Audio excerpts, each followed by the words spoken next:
Hello, it's Steve with CarSmart in Niagara Falls, and we've got a 2023 model for you today. This is a Mazda called the CX30, and this is the all-wheel drive edition. So again, lots of people looking for all-wheel drive. It's that extra security, I suppose, in the wintertime, foul weather.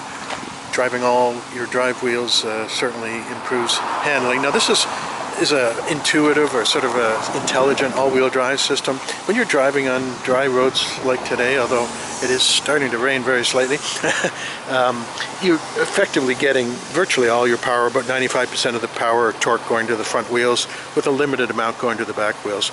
But it's intelligent in that the wheel speed sensors that also work your anti-lock brakes and vehicle stability control will also tell the car's computer when it's a slippery surface, i.e. your front wheels might be turning or spinning a little faster than the rear wheels, and then it will automatically proportion up to a 50% torque split to the rear wheels, giving you that all-wheel drive on demand. And it's all very seamless. There's no buttons to push, real simple to work with. So let's move along. We've got nice aluminum alloy wheels and again top-of-the-line Bridgestone Turanza EL440s. These are an all-season touring radial. Lots of meat, as we like to say, on those tires. Lots of tread left. As we scroll around, you'll see things like these are LED headlights, as well as LED daytime running lights down below, also known as accent lighting. So those lower lights come on even when your lights are turned off for better visibility. But I have them switched on naturally for now with for video demonstration purposes. When they do have an auto on-off system, so again, based on the ambient light outside, they'll turn off or on accordingly. You'll see lots of sort of protective cladding, albeit the color is black. And again, it's kind of a few raindrops on it here. I don't know if you can sort of see that.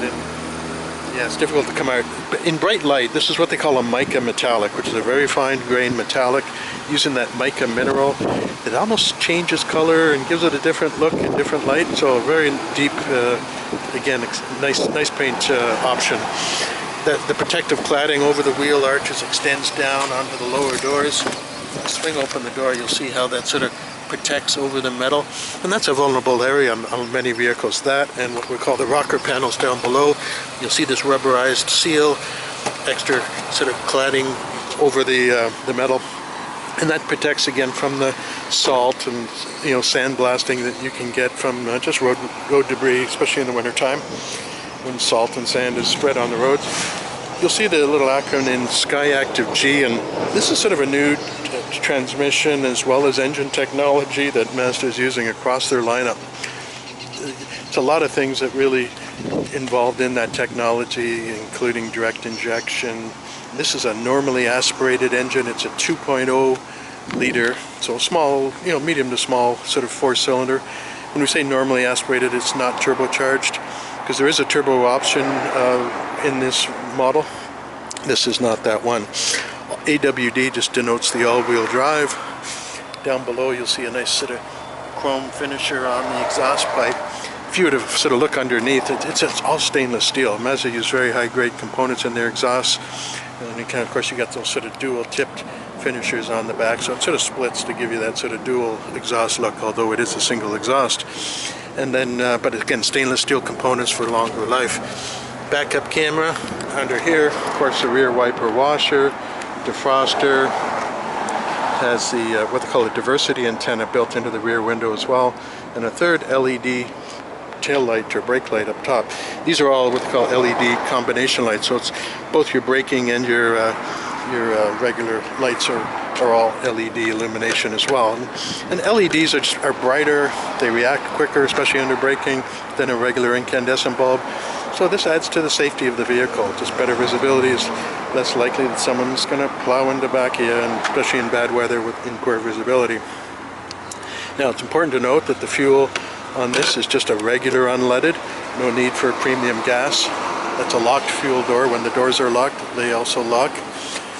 You've got sort of a swiveling mirror, what they call them breakaway design, so they're bumped in either direction, they pop off. It's got the LED signal indicators in there. Now these are optional. I've got a mind to take them off. I'm not a big fan of these. These are kind of the sort of blind spot or bigger mirrors.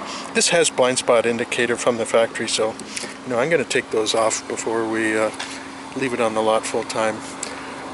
And of course we have a keyless remote entry to get into the vehicle, full power group, windows, door locks, mirrors. Okay, there's a safety lockout switch for the other 3 power windows. The seats themselves have a height adjuster on the driver's seat, so you can lift that seat up and down. I should say the cushion up and down, and then we also have a height adjust on it as well. So it's sort of a dual action pump up that gives you lots of adjustability. Nice sort of side bolster, so again, nice, hugs the seat very well, and a good lower cushion, lower lumbar area for comfort. Tilt and telescopic steering underneath here. We've got a driver's side and passenger side lower knee airbags. You've got sort of what they call it, a dead pedal down below, but basically a footrest for the left foot. Being an automatic transmission, there's no clutch. Of course, your floor mats here, all covered in plastic. We steam clean everything, so they're nice and clean before you get it. And you've got a fuel or a hood release here, little access panel that also removes, and that doubles as your access to your fuse panel. And then we've got 2 switches here. One turns off sort of the safety sense items. So this has, say, the blind spot assist. It has also the what they call rear cross traffic assist, and these are both sort of accommodated with a sensor in that back corner. It's sort of reading what's going on in the back, whether it's a vehicle in your blind spot or some motion from behind. You can imagine sort of maybe in a busy parking lot, mall, backing out. It's going to give you the ability to sort of, as you're inching out, it'll pick up motion of another vehicle or even somebody pushing a shopping cart, so that you're not going to back into them. So good safety feature. And then thirdly, we also have up front a rain sensing auto wiper system right up in the front windshield. So let's move along here. We have got very good kilometers on this, just 44,278. A bit of a glare right from the side window here, but nice clean instrumentation. It's not overly digitized. This little gauge through here is sort of giving you a real-time sort of fuel economy rating. You can see it's running on average right now at about 7.5 liters per 100.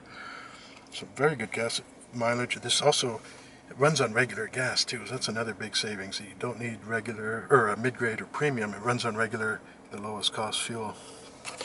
Fuel gauge that also has a combination meter here that gives you sort of a distance to empty kind of grade. So with our current fuel level and average, we're somewhere in that's 150, 160 kilometers, and then below that is a outside ambient temperature gauge. So your regular gas gauge is over here, engine temperature, tachometer. It's a low sort of low beam indicator light, seatbelt warning light. So everything very simple, very clean. Say not overly digitized. Headlights, again, as mentioned earlier, I have them manually on, but you do have an auto on-off setting.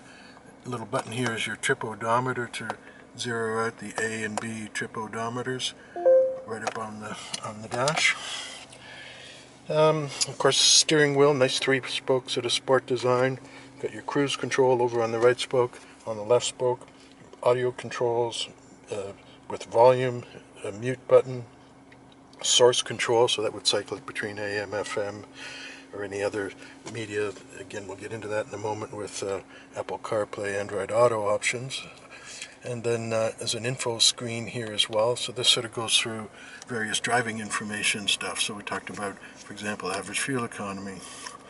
And then you can cycle through the various options here with this screen. Various safety features, everything off, and then we go back into the driving information screen there. So other options here, or features I should say, are both your phone controls for Bluetooth hands-free phone answering with voice options. So again, especially when you've got your phone connected either through a Bluetooth streaming or with like Apple CarPlay, Android Auto. I currently have an iPhone, an older one, an iPhone 13, hooked up here, and it just sort of plugs into one of the USB ports, of which there are 2 here. There's also a 12-volt power plug. nice big storage area, as you can see, and even an SD card reader. But when that's plugged in, armrest slides forward. Of course, then we can sync, and this is Apple CarPlay showing up with its main menu. So if you're familiar with this, of course, you can grab basically the main apps right off the top of your cell phone and use them in the vehicle. So, for example, if you want a navigation app, I often use Google Maps.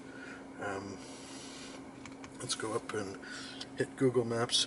I have it on a setting right now that gives me a GPS overlay, so you can actually see physical attributes of the city that you're going through, buildings, the water tower, etc. So sometimes it gives you a better feel for what you're dealing with. But you can go to a more conventional flat map without those overviews. I've got it on a sort of a 3D or bird's eye view where you're kind of looking at it from 1,000 feet. Some people like more flat map or point of direction. There's a lot of different ways you can set these up. And then, of course, you can control them all by voice, so that when you go back to that voice command button, we can navigate to certain favorites, etc. Same thing goes, obviously, when you're using your phone system. Once you've paired your phone, you can upload your contact list, so you can access all your contacts directly from your cell phone through your vehicle system. And of course, the same idea with voice dialing. I can say, call CarSmart, and if CarSmart's in your contact list, it'll recognize it, flash the number for confirmation, then you hit the button, and away it goes. Same for incoming calls. It'll recognize who's calling and display it right in that center screen as well. Same for music. Now, this has both AM, FM, as well as HD or high definition radio. And then, of course, when you're using things like CarPlay or Android Auto, you can access your favorite songs, etc. Basically your library, right? So, for example, let's go over to my playlists. I can just go into some of my likes, and boom, and away we go. We can play that right off. This is off Amazon Music, but you might use Spotify or Apple Music or any number of various streaming services. We've got separate volume control, so you've got a volume control down here where the passenger can access it, or a driver can easily access it from there as well, and then in addition to volume controls up top here, as previously mentioned. I'll just sort of mute that for now. Moving along, we have a engine stop-start button. I should also mention in behind here we have our variable delay intermittent wipers, and now it has an automatic mode. Okay, when the auto mode is on, you see the little amber light coming on, and that's where that rain sensor comes in, and it's a UV sensor that's basically reading precipitation hitting that little spot on the windshield, and whether it's rain or snow or sleet or freezing rain, it'll automatically speed up and slow down your intermittent pulses as you're driving. So the faster you're going, that'll change. Obviously, the more intense the rain might be, that'll change everything as well. So again, it saves you from constantly trying to adjust it, although you can fine-tune it with that little rheostat. You can move it back and forth to speed it up, slow it down to your preference. And then we do have an fixed intermittent rear wiper and washer control at the back. Air conditioning, nice and cold. It's CFC free, sort of environmentally friendly air conditioning. Also utilizes an in-cabin sort of cleaning filter that's sort of in behind the glove box area in here. Easy to access. It's the kind of thing you can do on your own quite easily. Save a few dollars. We've got heated seats for both driver and passenger for those cold months coming ahead of us. Fresh air recirculate. Again, it's a manual system, so simple, less sensors, less things that can go wrong. Down below here, a little storage area, cup holders. This is sort of a magnetic holder I think the previous owner had put on there. It's designed really to hold your cell phone there, so it keeps it up front. With it hooked up to CarPlay, I just sort of leave mine down in there, so it's really a personal choice. 6-speed overdrive automatic transmission with a manual shift control. So I can put this into drive, flip it over here, and sort of manually shift through the gears. And when I do that, you'll see coming up on the dash the little indicator here telling us what gear we're in. Now, I apologize, I do have a customer just arrived, so I will be back in a moment to finalize things. Okay, we're back. So, getting back to transmission. So again, it uses an iActive 6-speed overdrive automatic transmission. It's not a CVT, or continually variable transmission, that a lot of competition is using. Mazda is stuck with a regular geared transmission, which my preference is for this kind of transmission. Quite frankly, it just gives you more road feel. You know, when it's shifting gears, you can really feel it better. It's not simulated gears when you go into a manual mode. It's, you know, you're really doing actual gear shift changes. We do have a selector here where we can change the various modes. So I just sort of flipped it into, for example, sport mode, and you'll see that sort of indicated right down at the base there, right at the bottom of that center dial. And of course that changes the ride of the vehicle in the sense that it changes transmission shifting. In the sport mode, it allows it to rev a little higher before shifting to that next gear. So for more aggressive driving, it shifts sort of quicker, snappier shifts. And you know, also the accelerator, put down the gas pedal that you're pushing, it makes it more immediate. There's less lag.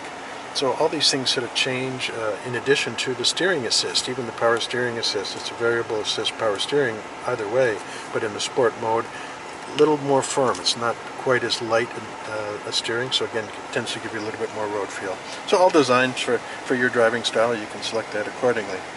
Moving below there, we see an electronic parking brake, okay, on and off. So that's right here. So I just set it to turn it off. I just put my foot on the brake and reduces or shuts it off. But it also has this auto hold feature.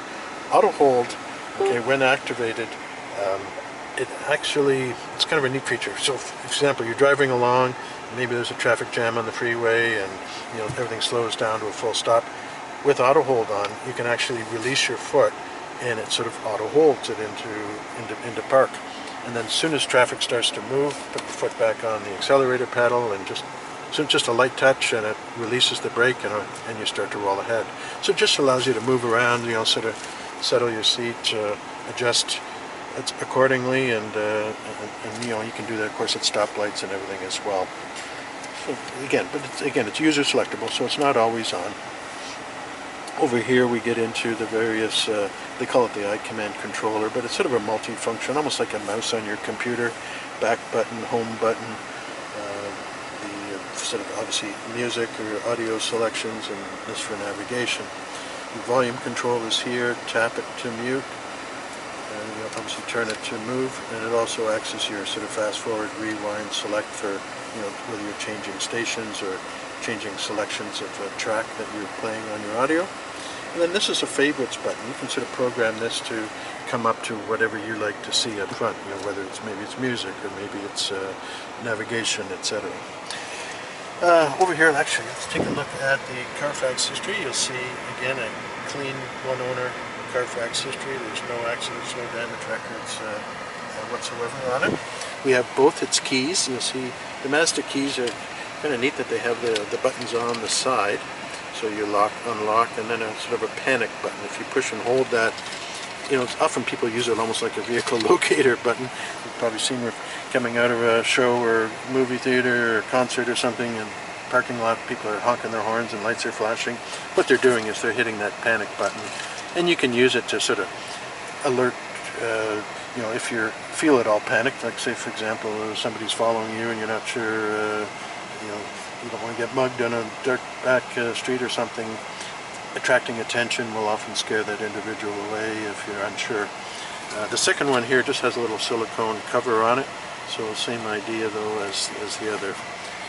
So that's all that. We've got a nice large glove box that we sort of looked at earlier. You can see sort of a two-stage sort of shelving in there for storage.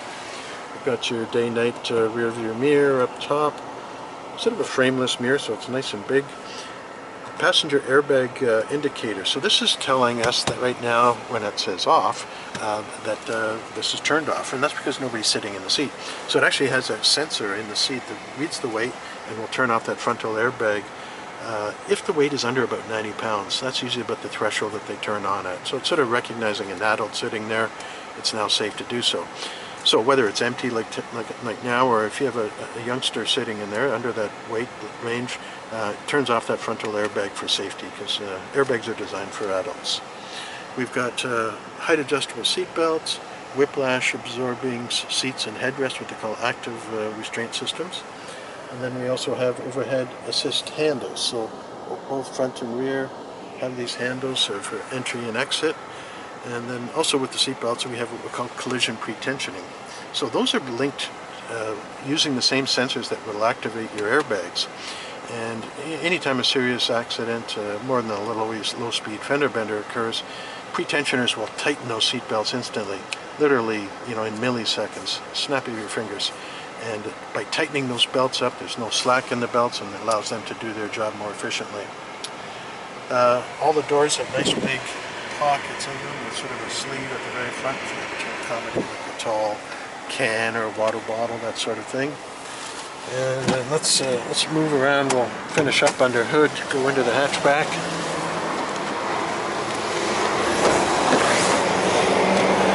We've got additional speakers here and here in the doors.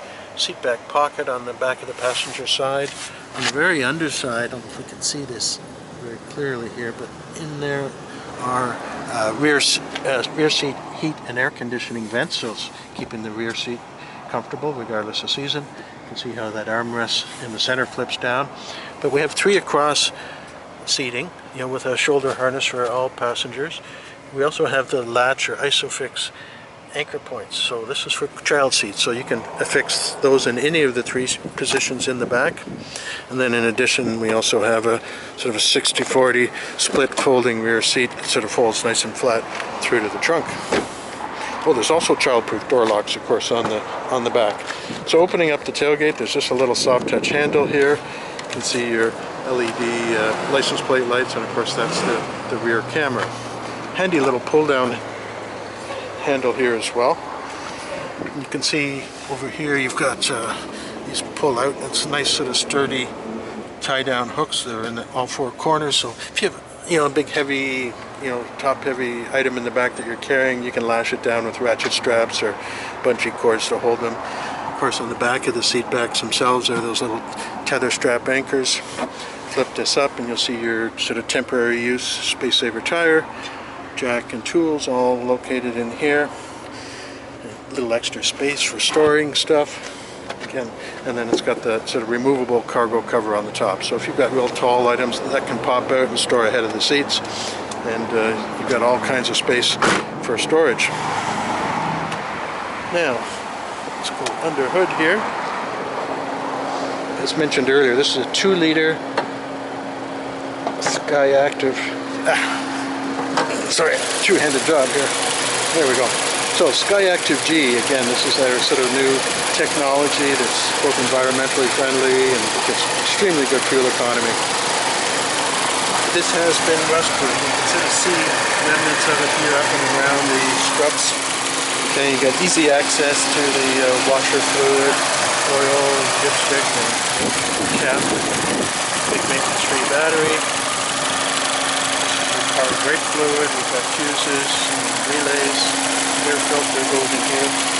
Now, one thing we do is we pre-certify every car, so they have to go back for a finalized safety inspection once they're sold, but we do all the mechanical work, and we did brake servicing, for example, on this, oil changes, filter changes as required. So you don't have to do anything, and that's all included in our price. There's no differential pricing where we advertise a price and then tell you, well, that's the as-is price and it's going to be another $1,000 for safety inspection. Again, all included here at CarSmart. Same with financing. We don't charge extra if you're not financing. That's another, well, I won't call it a scam, but sort of a ploy a lot of dealers are doing now, where they give you one price, but again, that's based on you financing and typically at a much higher rate, and often they try to include extra insurances or packages you don't really need. But again, if you're paying cash or doing your own financing, the price doesn't change whatsoever.